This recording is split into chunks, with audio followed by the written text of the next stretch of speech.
This is a test of the emergency broadcasting system. Beep.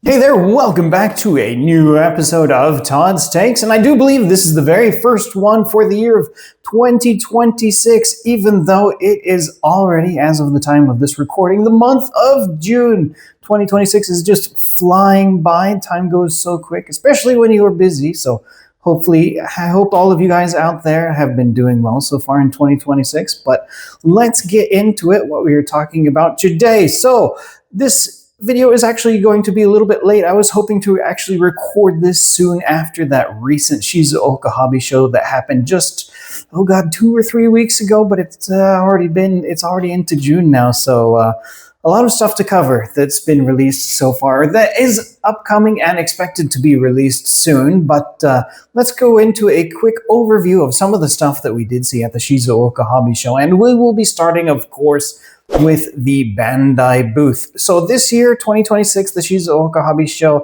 compared to the year before where we had the preview of the first time we saw that brand new, perfect grade new Gundam, I really felt this year's the Bandai booth was kind of a bit maybe not exactly terribly too exciting in terms of what they previewed for new releases. We did get to see a couple of new things. They did have the Master Grade, the Astray Red frame, which is going to be releasing in December of this year. If you are a Seed fan, if you're an Astray fan, you were probably looking forward to that one, but not exactly my cup of tea. From the Gundam X series, though, we did get to see some 2 new HG high-grade kits that are on the way, which will be releasing also towards the end of this year. They had the Gundam Ashtaron, I hope I'm pronouncing that correctly, and the Gundam Versago. So those were 2 new kits that I don't actually remember them showing off previously before this show. And that was kind of really pretty much it for the new announcements at the show that I remember that I didn't remember hearing about anywhere before. But for other kits that we did hear about before the show, we did finally get to see the Master Grade SD Kshatriya, which was shown in the flesh for the first time that I've actually seen at this show. So that's probably, for everything that they showed at the Bandai booth this year at the show, that is probably the one kit that I am personally looking forward to the most. There's already been a couple of MGSD kits that have been released, and this is going to be the biggest of all of the MGSD kits so far. So that one is really kind of exciting, and I'm looking forward to that one being released as well. But now I do want to break off and talk about a couple of things that were not shown at the Shizuoka Hobby Show and are not actually model kits, but they are going to be coming from Bandai, and these are going to be in their Chogokin and whatnot. First up, the Metal Structure New Gundam, which was released originally back in 2019, I believe, and it has had one reissue before previously. This kit is not really kit, but this item is actually going to be reissued for a second time. So that's kind of interesting to see. Although unfortunately the stock for this item is really quite extremely limited, as we saw with the previous reissue. But it is kind of interesting to see Bandai is continuing to reissue these Metal Structure kits, and that kind of leads me to wonder, will they at some point reissue the Sazabi as well? Because the Sazabi kit has actually never been reissued once, but that kit also, just due to the size of it compared to the new Gundam and the cost of that kit. So it kind of makes me wonder, will this thing ever be reissued? But also, speaking of other expensive stuff, and this is an item that just went up for pre-order just the other week, and this is going to be from Macross, the DX Chogokin SDF-1, this huge battle fortress. Now, this thing is cool. The price for this one was just right at about Juman, which is, I think it converts to about $650 US or $700, somewhere thereabouts. But it's a giant SDF-1 from the original Macross, and it measures 65 centimeters long when it's in the battle, the what do you call it? The fortress ship mode, or 70 centimeters tall when it's in the assault mode. So the super collectors out there, I wonder if you guys are going to try and source 2 of these giant items just so you could be able to display them, one in the ship mode and then one in the fortress or the assault mode. That would be kind of quite an awesome display, but quite an expensive display. But moving on, so probably for me at the Shizuoka Hobby Show, the one item, not Bandai related, that I was kind of most excited to finally get a chance to see, and that has started to take pre-orders for as well, is coming from the company called Beemax. And I do believe I'm pretty sure I did mention this in both of the episodes last year, because they did show off the prototypes at the previous shows, but now it's finally up for pre-order, and it's finally going to be releasing here within this year. And that is the Beemax 1/12 scale Mazda 787B, which was famous because that was the 4-rotor Mazda race car that won the 1991 24 Hours of Le Mans race. So it's quite awesome to see this car finally being released in a giant 1/12 scale. Although because of the scale is quite large, it does have a bit of a higher price to go with it as well. But if you were into race cars, if you were into cars in general, if you like Mazda, Japanese JDM stuff, then this one is for you. This one's going to be really awesome, and I'm really looking forward to this one being released. Of course, this one I do have on pre-order myself. I have to buy this kit. So hopefully it will be released before the end of the year. But as of now, we're expecting it to be released in August, and that is up for pre-order now. And also, speaking of other stuff that we saw at the Shizuoka Hobby Show back in 2025, and I do remember this item was missing from the Tokyo show in 2025, but it was back again at the Shizuoka Hobby Show here in 2026. And this is another item that has actually, at least one of them, has begun to take pre-orders. And I believe actually it was a bit earlier in this year, 2026, that we started to take pre-orders for one of them. And this is from Kotobukiya. So Kotobukiya back in 2025, they previewed 3 spaceship kits from the interactive game called Star Citizen that were going to be coming out. And since they were missing from the Tokyo show later on in 2025, I kind of wondered what was happening to these, because I saw them at the 2025 Shizuoka show, and then they're missing from the Tokyo show, and I was like, oh God, I hope that doesn't mean they're canceled. I hope they're still on the way. But it turned out they are still in development. They're still on the way. And one of the kits has actually already opened up for pre-orders earlier in the year. That was the 1/100 scale Anvil F8C Lightning. And there's 2 versions of that. There's one that's going to be pre-assembled, and then there's one that's going to be a model kit that you can build and paint yourself. So this is actually going to be releasing. This is going to be releasing in July, which is next month. So the first of these kits is going to be releasing here quite soon. So I'm really looking forward to the future release of the other 2 kits in this series that they previewed at the booth. So hopefully they will be released this year, maybe into next year. We'll have to see. So we'll have to see if these kits are going to be popular with fans, because I think a lot of Japanese audience are probably looking at these kits and being like, huh? What in the heck are these? I don't know. Do you know what's interesting about Star Citizen, Todd? It was announced in 2012. Yes. And the game still hasn't released. Well, I mean, you could say it hasn't released, but it's been in like a beta. Yeah. A very nice playable version of beta ever for the last, I don't know how many years, but it's been going for quite some time. Actually, I was one of the early backers for this Star Citizen, because when they first announced this, because the creator of the Star Citizen was the same guy behind the Wing Commander series of computer games, which I terribly loved, especially when I was growing up. So I was really looking forward and really excited for this game. So I did a early backer. I think maybe I backed like $60. I don't remember, but I got some limited edition chip, I believe, when I did my backing. And I have proceeded to do nothing with this. So I'll have to double check, because this is like 14 years ago. Because it's been crowdfunding for so long. Right. It's raised over $1 billion, which makes it one of the most expensive. $1 billion. Okay. I'm sure I have an email somewhere buried in my account with my confirmation that I paid for this early backer thing. So hopefully I can still redeem this code at some point when I do eventually start to play it. But these days, I don't really have a gaming computer that's maybe good enough to play it. Yeah, so I'm really excited.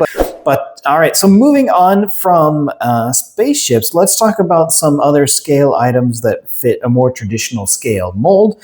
And the first one I would like to bring up is from the company Hasegawa. So Hasegawa has been doing a really good job of doing brand new, 100% new tool car kits over the last few years. And the next one that they are going to be releasing is the really super famous, the Toyota Sprinter Terreno AE86, the classic. Yes, this is the Panda Terreno that you see in the famous anime and manga Initial D. So Hasegawa is coming out with a brand new toolkit of this famous popular car.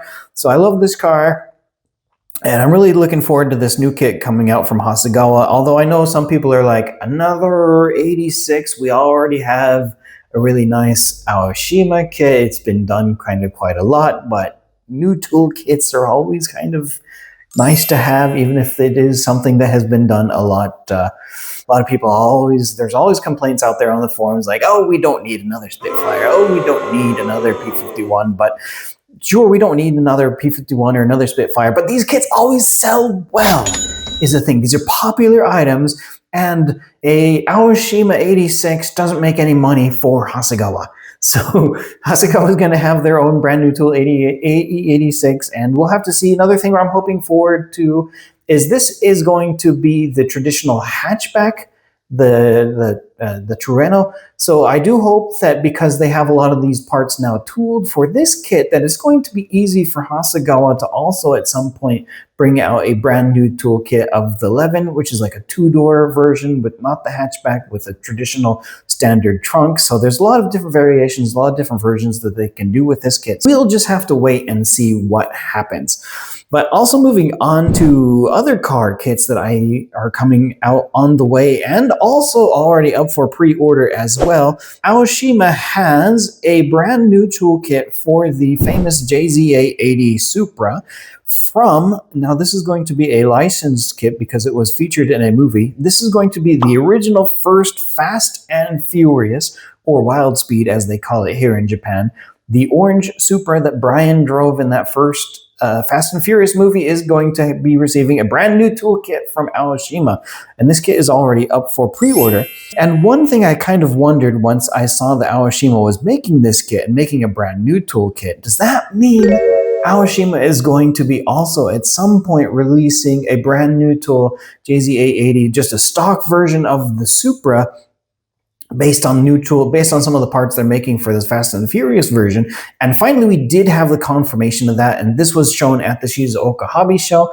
Now, Aoshima is kind of doing a bit of a trick here with this version, though, because they're releasing this new tool Supra, the standard plain stock version, in their new 24th scale snap kit line. So I think they're using a number of the same parts, but this one is going to be 100% snap kit type thing. They've done a couple of other 24th scale snap kits, and the 32nd scale snap kits have been doing really well for Aoshima. They're really easy to build. They're not terribly too expensive. It's something you can put together quite simply, quite fast, and it kind of fits that really popular market that Gundam has really kind of made really popular. Just something that's pre-colored. You don't have to mess around with painting it. They usually come with stickers as well. Now, when Aoshima first introduced this line of 32nd scale snap kits, back in the old days of the Gunpla TV on this channel, we built that very first one, which was a Suzuki Hustler, and that was like a good 6-7 years ago at this point. So this line has kind of really grown.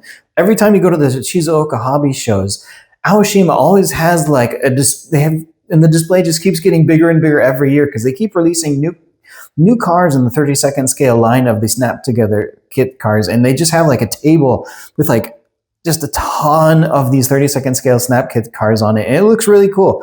Now, another exciting thing actually from Aoshima at this Shizuoka Hobby Show was, and this is part of that 32nd scale snap together kit line, is they're going to be starting to do some Ferrari kits now. So that's kind of exciting, because that means Aoshima does have the license now, I guess, to do Ferrari car kits. So hopefully at some point in the future, maybe we will see some more Ferrari car kits coming out from Aoshima. I don't know, because we have, Tamiya has done a number of Ferrari kits in the past. They had the Enzo, the F40, and then Fujimi had a number of older Ferrari kits as well, but I don't recall really Aoshima having any Ferrari. They've done a number of Lamborghini stuff, but not really so much Ferrari stuff.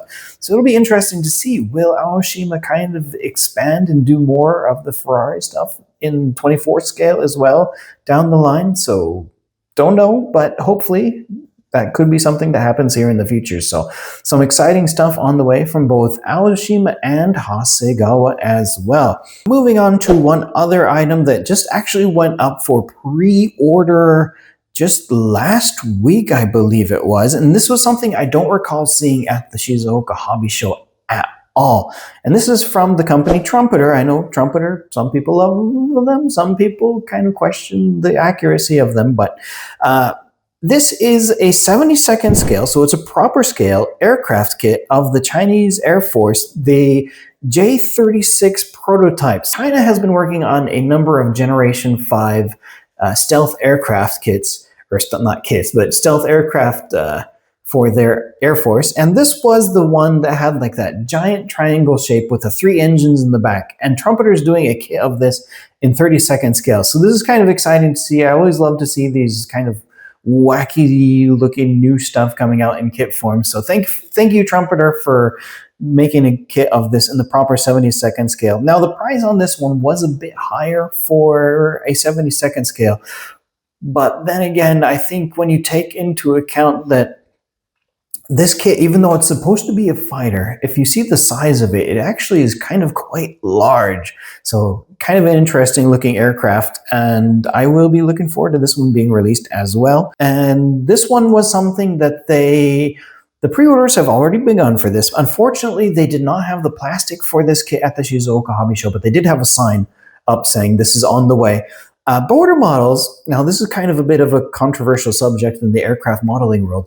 They've been doing a lot of aircraft kits in not 1/32nd scale, but 1/35th scale, which is traditional scale for armor models, but not so much of a traditional scale for aircraft models, which kind of makes it a bit of an odd duck in the lineup of scales for aircraft. But if you're trying to make a diorama with 35th scale stuff, because there's a lot of diorama like armor figures and armor kits in 35th scale, so it kind of makes these aircraft kits a bit easier to do like diorama stuff in 35th scale. But in 1/35th scale, Border Models is going to now be releasing the famous North American P-51D is coming out in 35th scale from Border Models. So that's kind of something that'll be interesting to see come out here in the future. So Tamiya has a really, really super great kit in 32nd scale.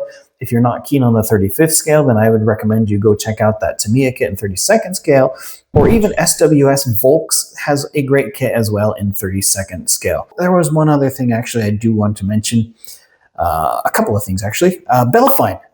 Bellfine has, and it's up for pre-order already, so from the series Blade Runner, the Deckard's Blaster, they're calling it a blaster, so you gotta be careful, it's not a gun, it's a blaster.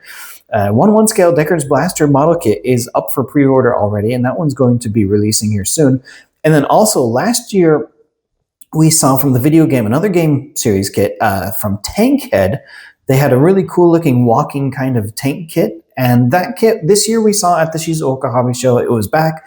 Previously, we only saw it in the standard gray prototype plastic, but now it was in full color. I talked to the guys at the Bellfine booth. They did not want to share when exactly this kit is going to be out for order. It could be later this year, or it could be into 2027, but they weren't exactly sure. But the kit should be on the way. And there was another one as well from the Tankhead series that is going to be coming, and that one also was at the show, but it was in like one of those boxes where you couldn't really get a good look on the inside, just kind of see like a shadow outline of the kit. But kind of more exciting stuff coming from Bellfine. So I do think I probably should wrap this video up now. Thank you very much, guys, for tuning in to watch this video, and hopefully we will be back at some point months down the line when there's some new stuff to actually talk about. And yeah, so thank you very much for tuning in to watch. I hope you are all doing great out there. And remember to like and hit that subscribe button. Besides me, the HobbyLink team has been doing a number of interesting and fun stuff lately with the YouTube channel. So check that out, and we'll see you guys later.